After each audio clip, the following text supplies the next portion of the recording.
మీద ఒకరికి ప్రేమ అనేది ఉంటది. ఇప్పుడు ఇలా చెప్పుకుంటూ పోతే బంధువుల్లోనైనా, మిత్రుల్లోనైనా, స్నేహితుల్లోనైనా ఎవరైనా సరే ఒకరి నుండి మరొకరు ప్రేమ ఆశిస్తారు. ఆశించిన ప్రేమను మరొకరు పంచుతారు.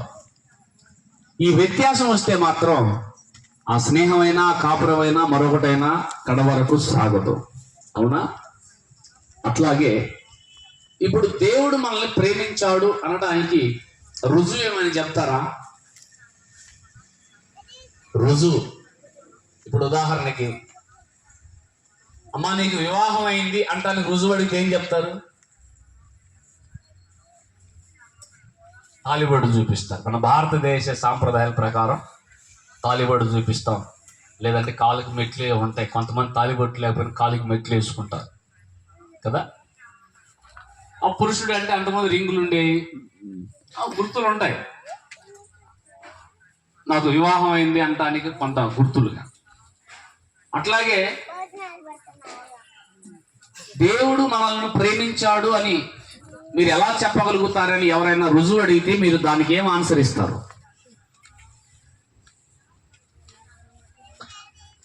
ఎందుకు అసలు దేవుడు మనల్ని ప్రేమిస్తున్నాడా? ప్రేమిస్తున్నా వాళ్ళు మీ చేతులు చూపించండి. నా వైపు కాదు, పైకి. ప్రేమిస్తున్నాడు కదా, నాకు తెలుసండి. రుజువు ఏంది?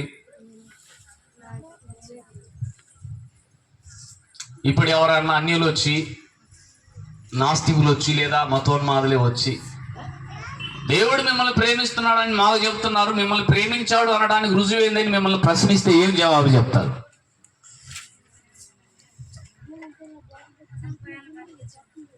చనిపోయిన వాళ్ళని బ్రతికించాడు, మా వాళ్ళు కూడా బ్రతికించారు అంటారు వాళ్ళు. గట్టిగా చెప్పండి. మన కొరకు ప్రాణం పెట్టాడు. చప్పట్లు కొడుతూ దేవాతి దేవుడు మహించాడు. దేవునికి స్తోత్రం. అల్టిమేట్గా ఈ ఆన్సర్ మినహాయించి ఏ ఆన్సర్ కూడా మనం అవతల వారిని కార్నర్ చేయలేం. దేవుడు మనల్ని ప్రేమించాడు అనడానికి రుజువు ఏమిటంటే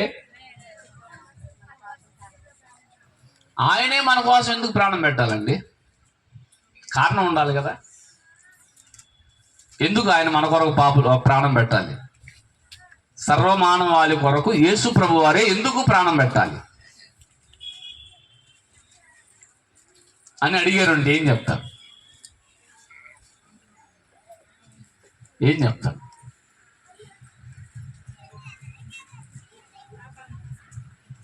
ఏమిటి? Very good. మన పాపాల కొరకు ప్రాణం పెట్టాడు. అంతేగా చెప్పేది మనం. నేను అడుగుతున్నాను, యేసు ప్రభు వారు మన పాపాల కొరకు ప్రాణం పెట్టాలన్నా, మన కొరకు భూమి మీదకి రావటానికన్నా ఏదో కారణం ఉండాలి కదా.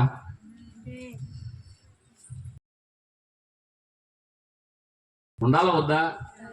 ఏం కారణం అమ్మా? జగత్పున సహోదరి చెప్పారు. ఇంకా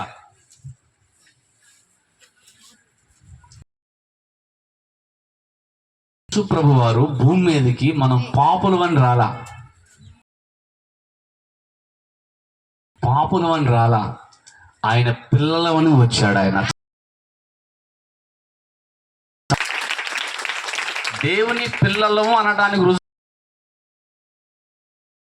28 చదివితే, తన స్వరూపమందు తన పోలిక చొప్పున నరులను సృజించి,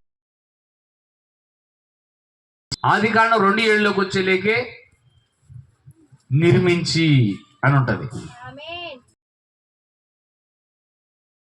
వాళ్ళకి పుట్టించి,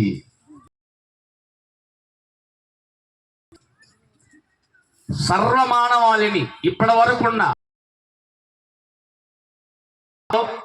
ఇక నుండి ప్రభు రెండో రాకడ వచ్చే వరకు ఎంతమంది మానవులు ఉంటారో వీళ్ళని కూడా సృజించింది, నిర్మించింది. హల్లెలూయా. దేవుడు అనగా అందుకే మనలందరినీ తర్వాత ఎత్తుకున్నారు, పుట్టిన తర్వాత